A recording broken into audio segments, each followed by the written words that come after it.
I want to try something different for this unapologetic brain dump.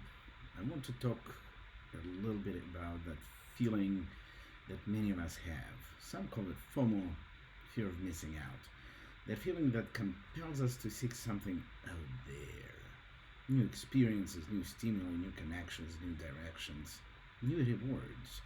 And this very magical out there is rich and ever ready to provide more and more options to explore. And while this out there feeds FOMO, what it does not provide is satisfaction to that very FOMO. It may exhaust us just enough for us to pause our exploration for a short while we recharge. But then we dive right back into that restless ocean of stimuli and commotion, that force of nature that is out there. There is rarely a sense of culmination that is yielded by out there. That is, as long as we do not know what it is that we are seeking out there. And that is the subject of today's brain dump. What are we looking for? Will we find peace or happiness when we find it?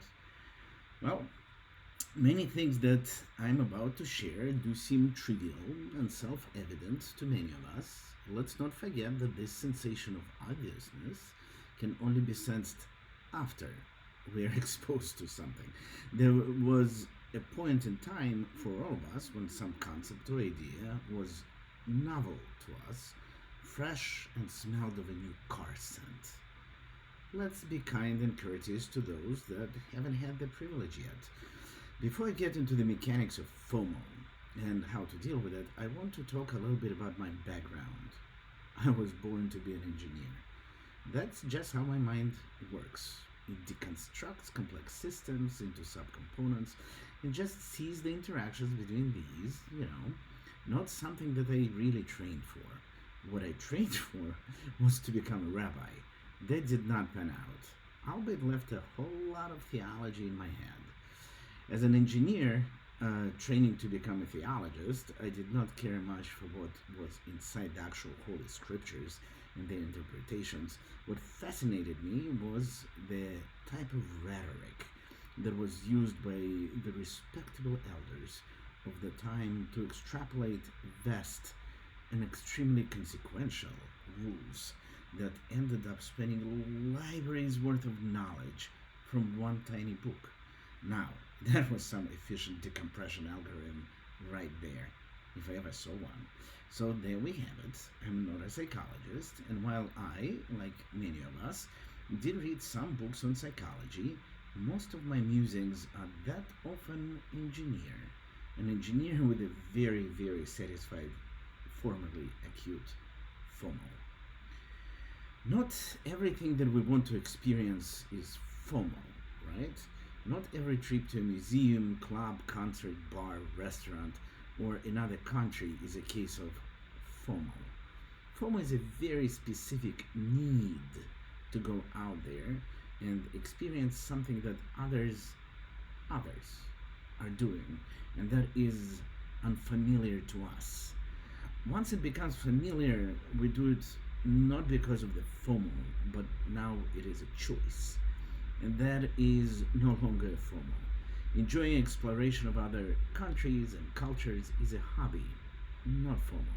Some of us even start relationships because of FOMO, only to realize that this was not a right thing for us. Usually, after a few unsatisfactory attempts, some of us do figure out that our FOMO is still not satisfied and terminate these relationships. FOMO is no joke. FOMO is real. So, how do we deal with FOMO? FOMO may seem like it comes from out there, but in reality, like everything else that we experience, FOMO comes from in here, from inside our unsatisfied needs. Psychological needs, safety needs, social needs, self esteem needs, self actualization needs. We have many needs, and we look to satisfy our in here needs by finding something that fits out there. It's like looking for a needle in a haystack. It's arduous, tiresome, and time consuming. And that's because we do not know what we are looking for out there. In order to find out what we're looking for out there, we need to find out what it is that we need right in here. Now, how do we find out what we need? Well, clearly by listening to ourselves. And how do we listen to ourselves? Now, that is the right question to ask. This is not a new question. Humanity has been asking that question literally for an eternity. All the hermetic practices, meditation, spiritual aspirations, blah blah blah, all of these are attempts at finding a resolution for our inner restlessness. The ambition of these practices is genuinely to stop consuming the outside noise and enter the space of balance and tranquility. Many of these preach emptying the mind of all thoughts. I usually think of my consciousness as an antenna. This antenna receives all the signals, both from out there and from in here. There are a whole lot of signals coming from out there, and altogether they drown out a single signal that is coming from in here.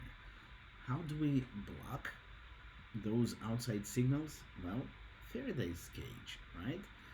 Meditation, the spiritual Faraday's cage, tunes out there very well. Unfortunately, it also tunes out the in here too. Meditation yields a no signal state. In my opinion, no signal stops short of where it can actually take us.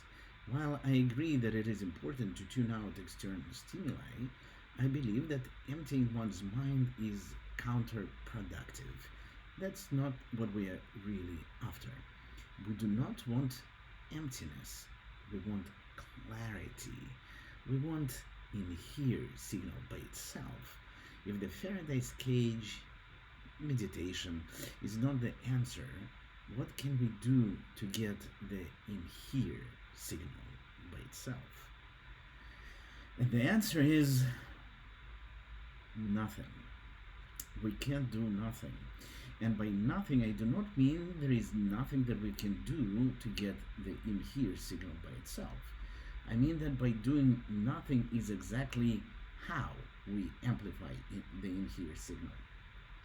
When we truly do nothing for a while, we get restless. We pick up our phones, we get a cup of water, we read a book, we do something. And this something tunes out the in here. Do nothing. Let's put it on our calendar to do nothing. We'll start small. We'll set a timer to 10 minutes of nothing. For many of us, listening to in here may feel awkward and unfamiliar. The experience of listening to our in here may feel like restlessness and boredom. And this is exactly where we want to be. This is a new skill for us. We need to train our consciousness to listen to our subconsciousness. Pay attention to thoughts that are flowing. Let them. These are not really actionable, at least not right now. Stay in that space for a while. Write some of the thoughts down, but stay in that space of restlessness and boredom. Eventually, these sensations of restlessness and boredom will go away, and what will remain will be what we call me time. A time where we listen to ourselves and what we truly need. And that's not an empty space with no signal. It's not a true nothing. This is where our creativity is born. Instead of consuming from out there in an attempt to chaotically satisfy our needs, we can now start producing exactly what we need from in here. And that's how FOMO is satisfied. At least for me, that's how it was satisfied. It may work for some and not for others. Your mileage may vary. Your comments and criticism are always welcome. Play